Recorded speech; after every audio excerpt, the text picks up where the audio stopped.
இந்தி இலக்கியத்தின் மகத்தான பெண் கவிஞர் யார் தெரியுமா? அவர்தான் மகாதேவி வர்மா.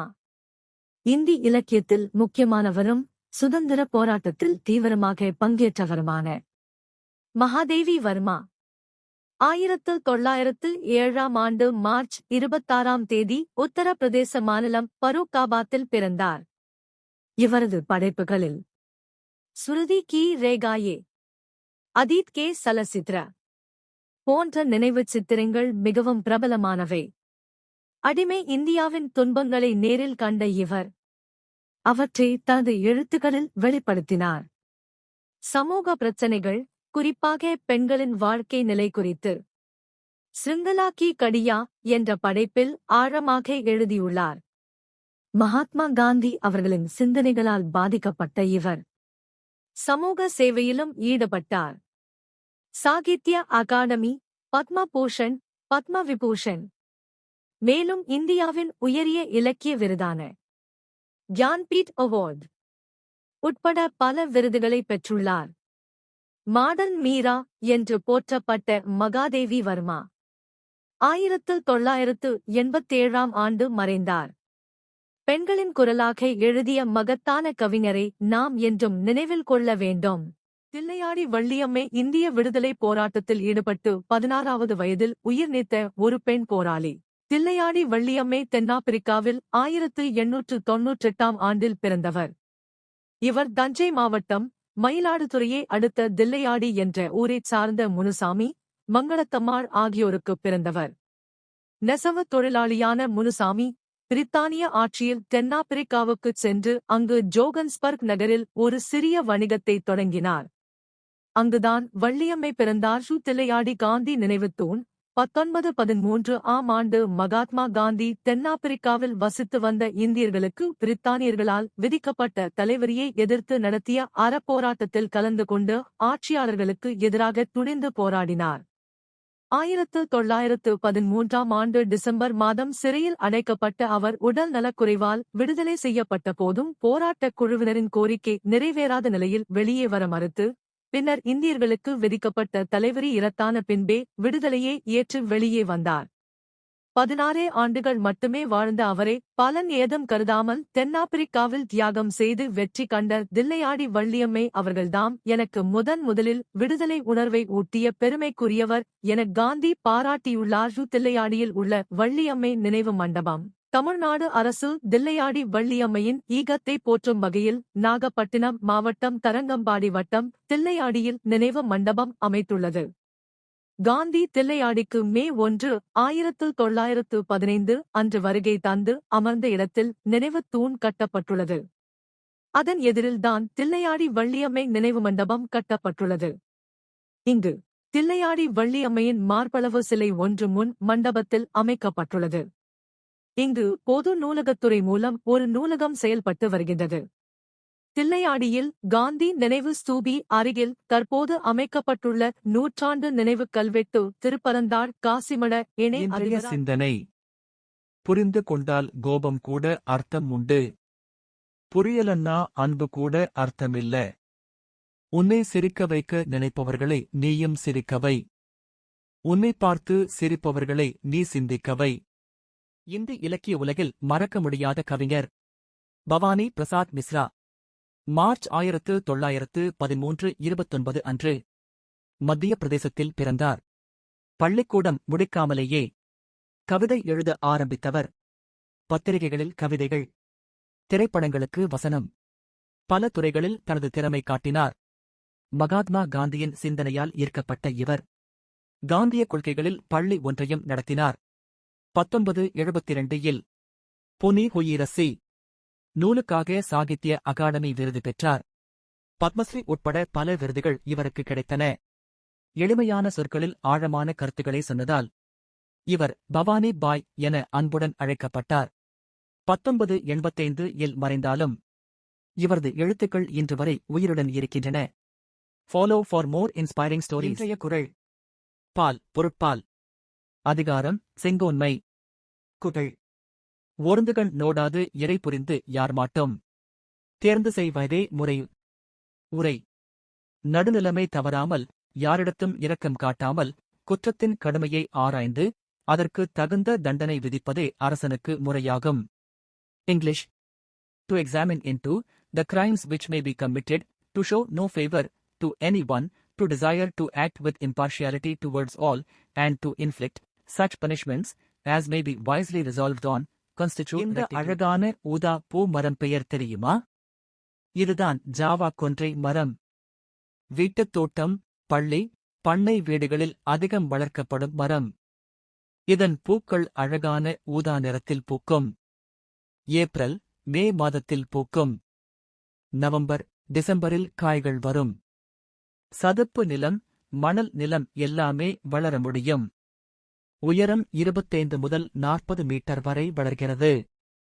இப்படிப்பட்ட பயனுள்ள தகவல்களுக்கு என்ன ஸ்பெஷல் தெரியுமா? உலக இட்லி தினம். ஒவ்வொரு ஆண்டும் மார்ச் 30ஆம் தேதி உலக இட்லி தினம் கொண்டாடப்படுகிறது. நோய்க்குத் தாய் உணவான இட்லி தினம் 2015ஆம் ஆண்டு முதல் கொண்டாடப்படுகிறது. இட்லி என்பது அரிசி, உளுந்தம், பருப்பு போன்ற செய்பொருள் கொண்டு செய்யப்படுவது.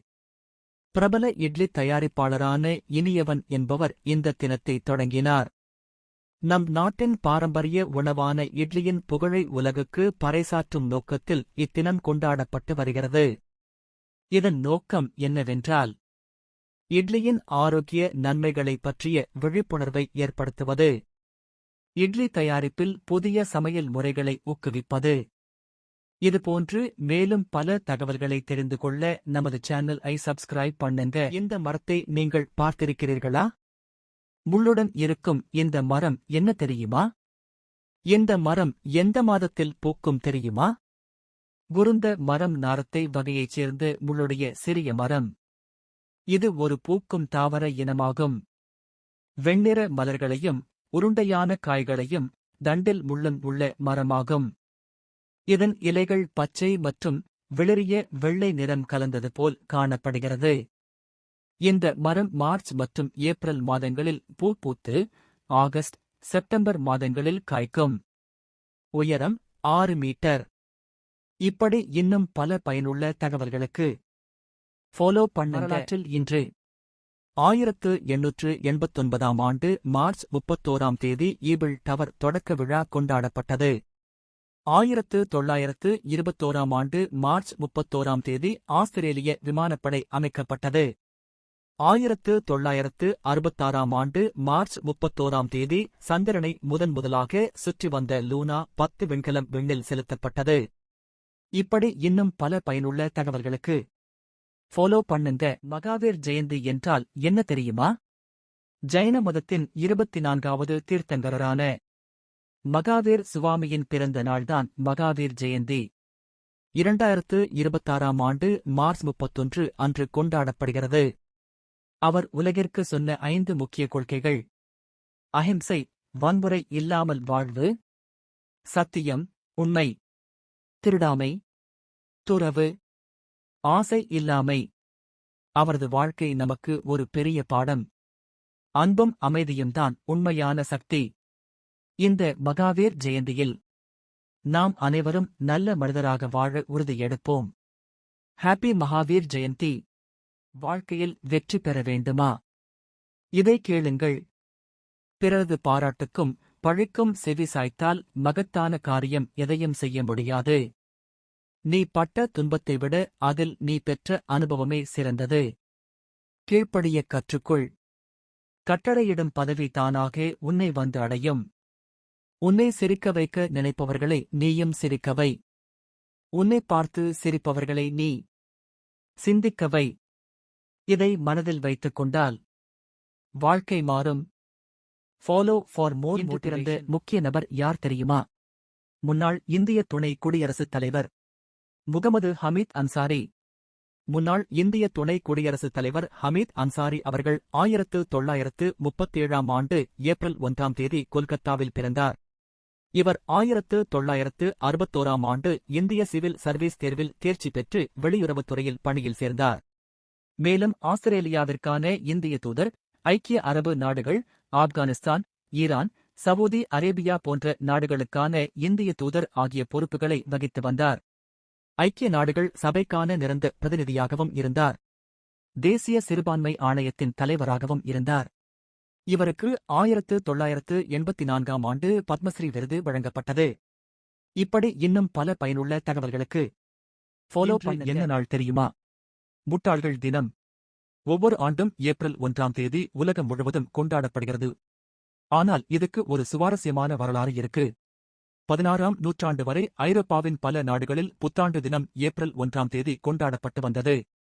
பின்னர் 1562ஆம் ஆண்டளவில் பழைய ஜூலியன் ஆண்டு கணிப்பு முறையை ஒதுக்கி புதிய கிரேகோரியன் ஆண்டு கணிப்பு முறையை கிரகரி நடைமுறைப்படுத்தினார். இதன்படி ஜனவரி 1 அன்றுதான் புத்தாண்டு ஆரம்பமாகின்றது. ஜனவரி 1ஆம் தேதியை புத்தாண்டாக கொண்டாட தொடங்கிய மக்கள் இந்த பழைய வழக்கத்தை பேணி ஏப்ரல் மாதம் 1 தேதியில் புத்தாண்டை கொண்டாடுபவர்களை முட்டாள்கள் என்று அழைத்தார்கள். இதிலிருந்து ஏப்ரல் 1 நாள் முட்டாள்கள் தினமாக ஆரம்பமாயிற்று. இந்த தினம் நமக்கு நகைச்சுவையின் முக்கியத்துவத்தை வலியுறுத்துகிறது. மன அழுத்தத்தை குறைக்க உதவுகிறது. புதிய மற்றும் தனித்துவமான நகைச்சுவைகளை உருவாக்குவதற்கு உதவுகிறது. இப்படி இன்னும் பல பயனுள்ள தகவல்களுக்கு ஃபாலோ பண்ணுங்க. பன்னீர் மரம். உங்களுக்கு தெரியாத உண்மைகள். இந்த மரம் ஆண்டு முழுவதும் பூக்கும் தன்மை உடையது. இந்த மரம் ஒரு தெய்வீக மரமாக கருதப்படுகிறது. இந்த மரத்தின் பழங்களுக்கு காம்புகள் இருக்காது. ஒவ்வொரு பழத்திலும் 4 முதல் 6 விதைகள் இருக்கும்.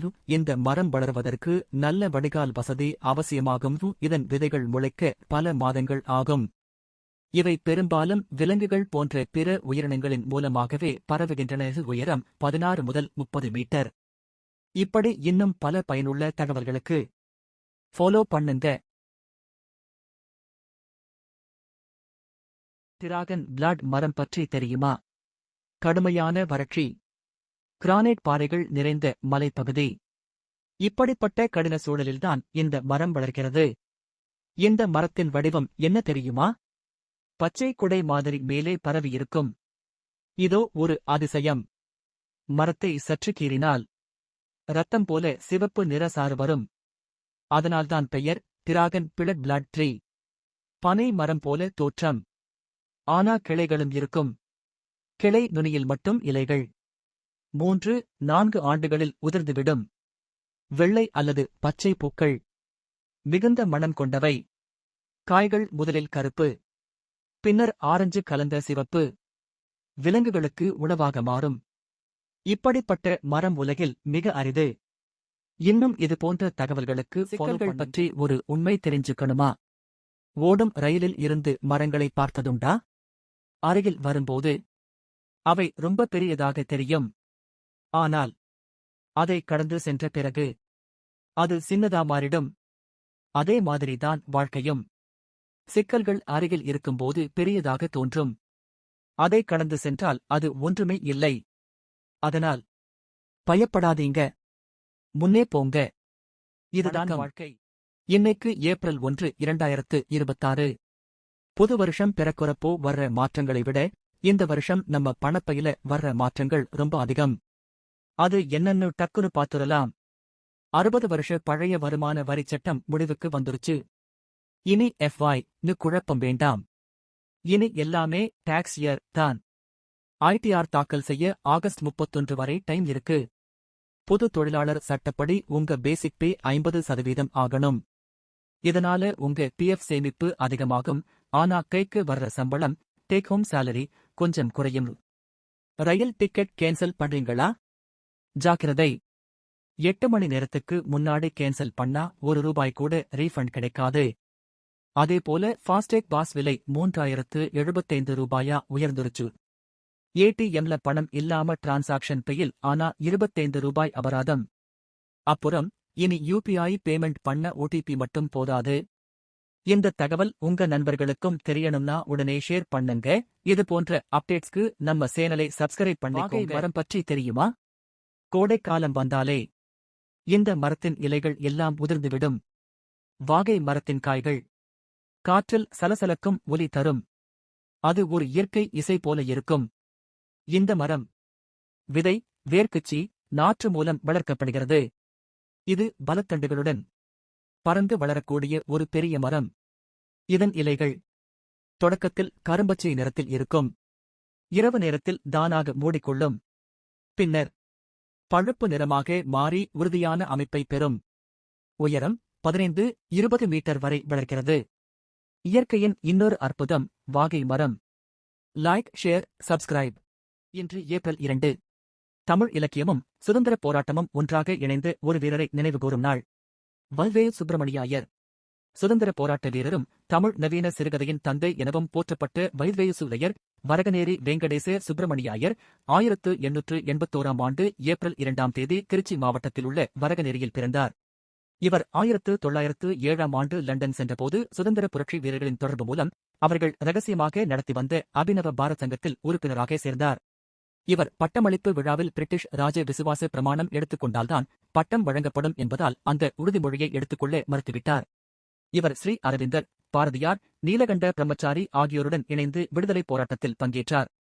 இவர் காந்தியால் கவரப்பட்டு அகிம்சைவாதியாக மாறினார்.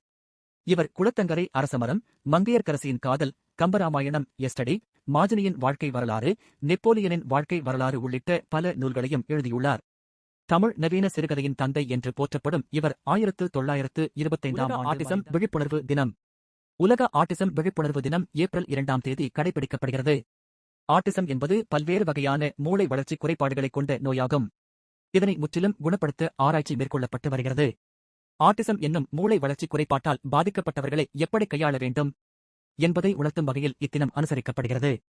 நோக்கம்: ஆட்டிசம் குறித்த விழிப்புணர்வை ஏற்படுத்துதல், ஆட்டிசம் பாதிக்கப்பட்டவர்களின் வாழ்க்கை தரத்தை மேம்படுத்துதல், அவர்களின் சமூக ஒருங்கிணைப்பை ஊக்குவித்தல்.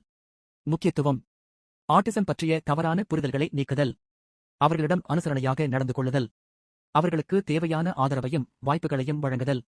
நாம் செய்ய வேண்டியது: அவர்களை புரிந்து கொள்ளுங்கள், அன்பாக அணுகுங்கள், ஆதரவு அளியுங்கள்.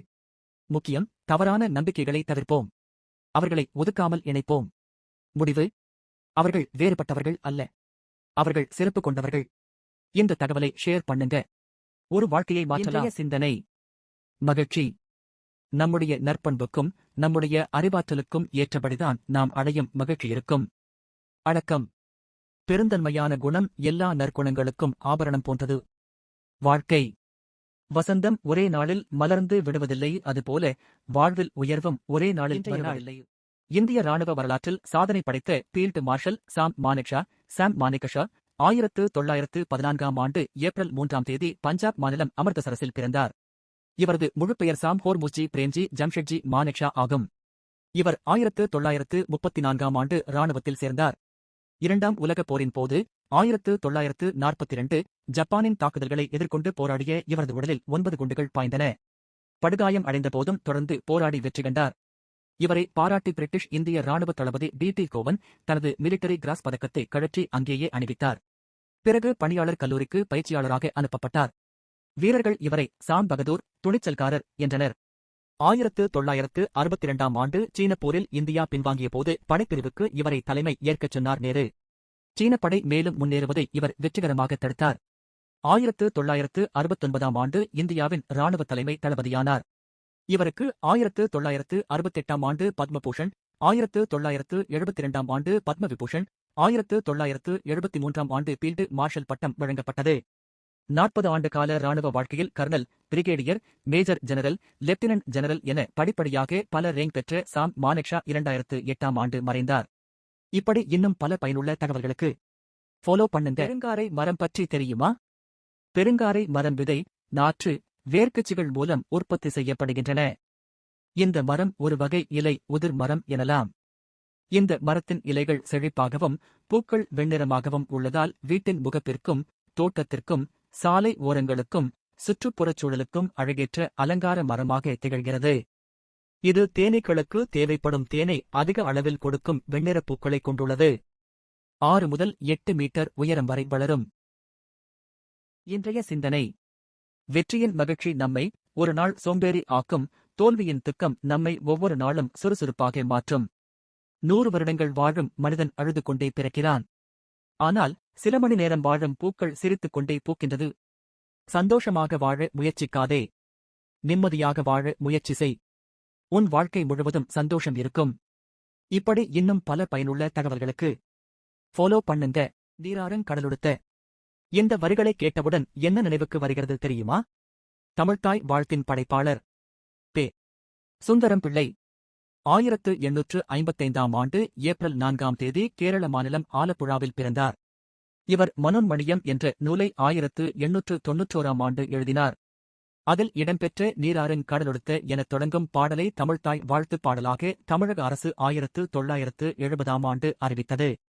10 பாட்டின் 3 அங்கங்களான திருமுருகாற்றுப்படை, நெடுநல்வாடை, மதுரை காஞ்சி ஆகியவற்றை தி 10 தமிழ் ஐடியல்ஸ் என்ற நூலில் ஆங்கிலத்தில் மொழிபெயர்த்தார். இவர் FW, FRH, SMRAS, Rao Bahadur போன்ற பல பட்டங்களைப் பெற்றுள்ளார். பல களங்களில் மகத்தான பங்களிப்பை வழங்கியவரும் சிறந்த தமிழ் அறிஞருமான பெ. சுந்தரம் பிள்ளை 1897ஆம் ஆண்டு மறைந்தார். இப்படி இன்னும் பல பயனுள்ள தகவல்களுக்கு பழமொழிகளும் அதன் உண்மை விளக்கமும். வெந்து கெட்டது முருங்கை, வேகாமல் கெட்டது அகத்தி.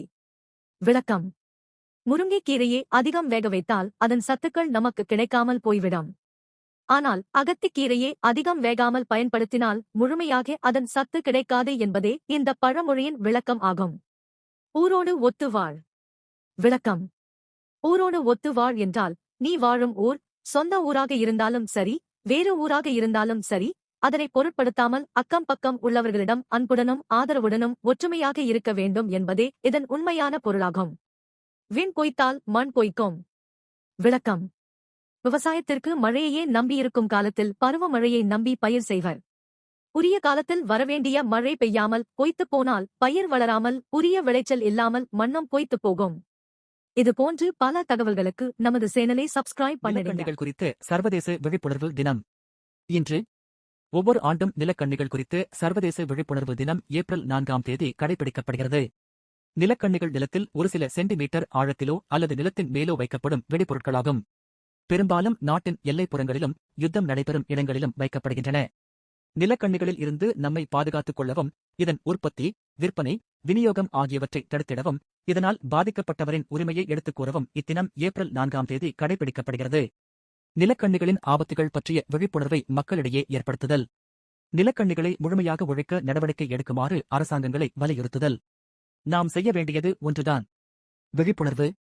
நிலக்கண்ணிகள் இல்லாத உலகம் உருவாக நாம் ஒன்றாக குரல் கொடுக்க வேண்டும். இப்படி இன்னும் பல பயனுள்ள தகவல்களுக்கு ஃபாலோ பண்ணுங்க.